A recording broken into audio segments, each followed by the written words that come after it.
Bhuj police સાથે બબાલ મુદ્દે ભારાપરના શખ્સ સહિત 4 વિરુદ્ધ ગુનો નોંધાયો। ભુજ વાણિયાવાડ ટ્રાફિક પોલીસ ચોકી પાસે મંગળવારે સાંજના સમયે ફરજ પર રહેલા ટ્રાફિક હેડ કોન્સ્ટેબલ રજાકભાઈ મુસાભાઈ કૈડા તથા પોલીસમેન અજય સુરેલાએ વીડી તરફથી આવી રહેલ ડબલ સવાર એક્ટિવાને રોકવાનો ઇશારો કર્યો હોવા છતાં પોલીસને અવગણીને નીકળી જઈ વાણિયાવાડ પાસેથી આવી રહેલા પાણીના ટેન્કરની પાછળ અથડાતા એક્ટિવા ચાલક ઘવાયો હતો। ટ્રાફિક પોલીસે એક્ટિવા પર સવાર બંને લોકોને તાત્કાલિક ટ્રાફિક પોલીસ ચોકી પર લઈ ગયા બાદ ઉગ્ર બોલાચાલી અને હાથાપાઈ થઈ હતી। આફતાબ ફકીરમામદ સંઘાર ઉશેકરાઈ ગયો હતો, અપશબ્દો બોલવા લાગ્યો હતો। પોલીસ સાથે હાથાપાઈ થયાનું નજરે જોનારાઓ જણાવ્યું હતું। આ ઉપરાંત ગાળો આપી ફરજ રૂકાવટ કરી હોવાની ફરિયાદ ભુજ એ ડિવિઝન પોલીસમાં નોંધાતા પી સુધાબેન પાદરિયાએ તપાસ હાથ ધરી હતી।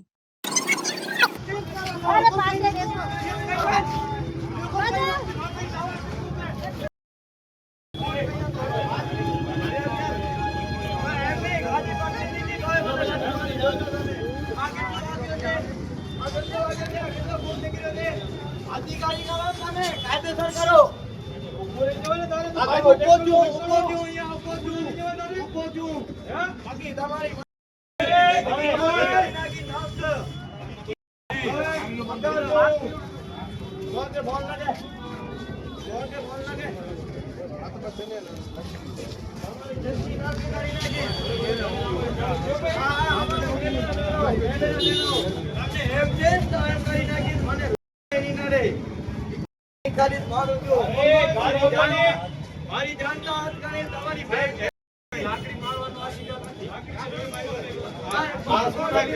હવે ટ્રેક્ટરમાં બગાડો કરી ગઈ લાકડી મારી બધી ભાગ લાકડી તમે કામ કરી દીધી ત્યાં પાછળ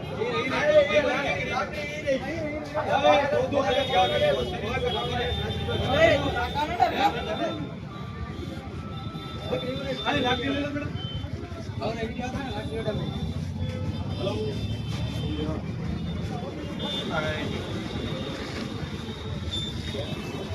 हेलो बेटा इनके पुलिस वाले लाठे में थे ना माथो फाड़ी थे ने ओसियारी गई था ये रहते आई रहते नेकना से याली गाड़ी जाले तो तेजी लाठी हो जाता।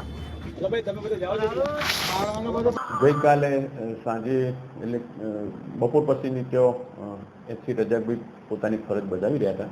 તે દરમિયાન એક મોટર એક્ટિવા નંબર પ્લેટ વગરનું આવતું હોય જેને તેઓએ ઊભું રખાવવાની કોશિશ કરેલી તો એક્ટિવા ઊભું રાખેલ નહીં અને ફૂડ એટલે ઝડપી સ્પીડ ચલાવી આગળ જતો સ્લીપ ખાઈ અને ભાઈ પડી જતો એને માથાના વાગેલું જે તે વખતે એસી રજાકભાઈ એને ઊભો કરી અને ચોકી પર લાવેલા।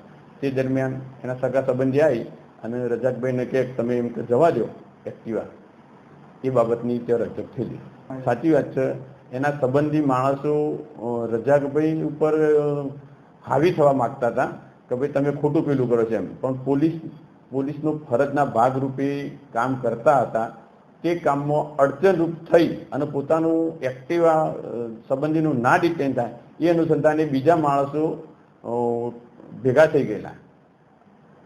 ઈજા પામેલ એક્ટિવા ચાલકને આપણે સરકારી હોસ્પિટલમાં સારવાર માટે લઈ ગયેલા અને એના વિરુદ્ધ પછી આપણે ફરજની રૂકાવટની આપણે ફરિયાદ આપી છે રજાકભાઈ જોડે એ ડિવિઝન પોલીસ સ્ટેશન। હા, આપની વાત સાચી છે, ફૂલ સ્પીડ હોય એક્ટિવા બેલેન્સ ગુમાવી દીધું, એના અનુસંધાને ભટકાયેલો। પણ પબ્લિકને એવું લાગ્યું કે ભાઈ પોલીસે એના પર એસોટ કર્યો છે। પોલીસ કોઈ દિવસ પબ્લિક પર એસોટ કરતી નથી। પોલીસની નૈતિક ફરજ છે કે એને સારવાર કરાવી, એ અનુસંધાને અમે અમારી સરકારી ગાડીમાં જ એને જનરલ હોસ્પિટલમાં મોકલી આપેલી।